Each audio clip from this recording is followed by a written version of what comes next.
साहब ये मैं छठी या सातवीं बार वॉइस ओवर कर रही हूँ, बार-बार पता नहीं क्या हो जाता है। कभी वॉइस ओवर खराब होता है, कभी फस करके आवाज आती है।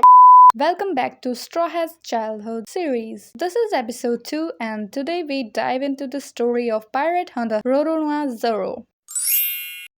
21 साल पहले ईस्ट ब्लू में पैदा हुआ था रोरोनोआ जोरो। उसके पिता का नाम रोरोनोआ अराशी था जो शिमोत्सुकी फैमिली का डिसेंडेंट था। जब जोरो 8 साल का था तब उसके पिता मर गए थे एक बैटल में जो पायरेट्स के खिलाफ थी जो शिमोत्सुकी विलेज को थ्रेटन कर रहे थे, और उसकी माँ बीमारी की वजह से मर गई जिससे जोरो ऑर्फन बन गया। देन उसने अपने गाँव में बने एक डोजो मास्टर को चैलेंज दिया डुएल के लिए। मास्टर ने चैलेंज भी एक्सेप्ट कर लिया और कहा कि पहले वो उनकी बेटी कुइना को हरा कर दिखाए तब मैं तुमसे मैच करूंगा। जोरो ने कहा अगर मैं जीत गया तो डोजो मेरा हो जाएगा और अगर मैं हार गया तो मैं आपका स्टूडेंट बन जाऊंगा। तो मैच स्टार्ट हुआ और जोरो हार गया और शर्त के मुताबिक उसने डोजो ज्वाइन कर लिया और अब उसका गोल बन गया कुइना को हराना। जोरो ने कुइना को हराने के लिए बहुत ज्यादा ट्रेनिंग की ताकि वो उससे भी ज्यादा स्ट्रॉन्ग बने और उसे हरा सके। बचपन से ही जोरो इतना तो स्ट्रॉन्ग था कि ज्यादातर एडल्ट्स को हरा देता था बट वो कुइना को नहीं हरा पाता था। सो एक दिन जोरो और कुइना की 2000वीं लड़ाई हुई और हर बार मतलब पूरे 2000 बार कुइना ही जीती, एक भी बार जोरो जीत नहीं पाया कुइना से। तब मैच के बाद वो सोचने लगा कि वो उसके खिलाफ क्यों नहीं जीत पाता। देन उस दिन जोरो ने डिसाइड किया कि वो कुइना को चैलेंज देगा असली तलवारों के साथ रात में। चाहे जोरो पहले से ज्यादा इंप्रूव कर चुका था मगर फिर भी वो हार जाता है और फ्रस्ट्रेशन में रोने लगा। उसने कुइना को बताया कि उसका सपना है दुनिया का सबसे बड़ा स्वॉर्ड्समैन बनना। ये सुनकर कुइना ने भी जोरो को अपना सपना बताया कि उसका भी वही सपना है बट वो उसे कभी अचीव नहीं कर पाएगी। उसके पिता ने उससे कहा है कि वो कभी भी असली स्वॉर्ड्समैन नहीं बन पाएगी क्योंकि जैसे जैसे उसका शरीर मैच्योर होगा उसकी फाइटिंग पोटेंशियल कम हो जाएगी। जोरो उसके डिफिएस्ट एटीट्यूड से इरिटेट हो गया और जोरो ने कहा कि एक दिन वो उसे हराएगा अपनी स्किल से, ना कि इसलिए क्योंकि वो एक लड़की है। देन दोनों ने वादा किया कि उन दोनों में से कोई एक तो दुनिया का बेस्ट तलवारबाज बनेगा।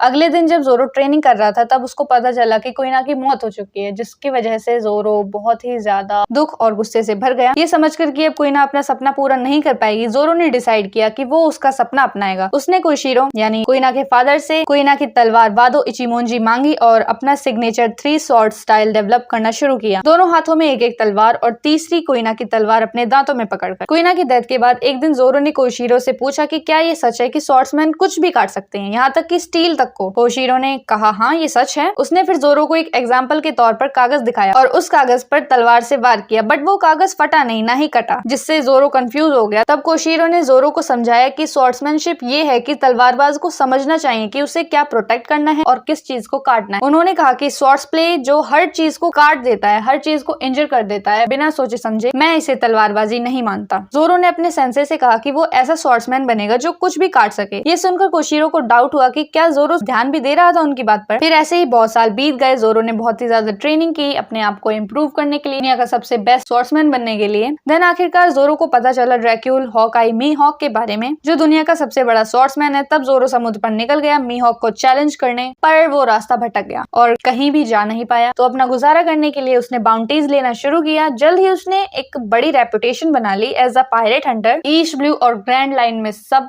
जगह उसका नाम बिल्कुल फैल गया था। एंड देन इसी के बाद शेल्स टाउन में जोरो की मुलाकात हुई लूफी से एंड वहां से अब दोनों की जर्नी स्टार्ट हुई। ये वीडियो हुई खत्म। अब नेक्स्ट पार्ट होगा नामी का। If you want to know Nami's backstory then subscribe and like. Bye bye. Stay tuned for more.